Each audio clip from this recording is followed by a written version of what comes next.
আমরা চিকেনটারে দইয়া পানি জড়াই গেছি, জড়াইয়া এখন আমরা মশলা দিই। সমানে সব মশলা দেবো, একটু হলুদ, একটু ধনিয়া, এক চামচ মরিচের গুঁড়ো আর গরম মশলা গুঁড়ো, যাতে সবটা মিক্স হয়।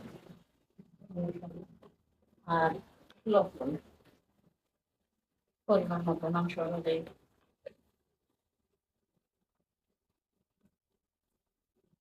হলিয়া ভিতরে মাখাইয়া যাতে মশলাটা ভিতরে যায়।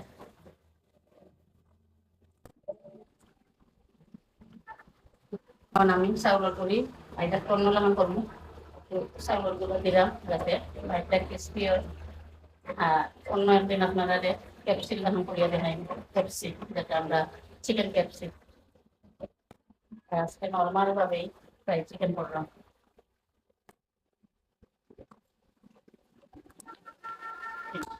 তখন কত সময় রাখিয়ে রাখুন, যত সময় না আমার ট্রান্সফার হয়েছে তত সময় ঢাকা থাকবো।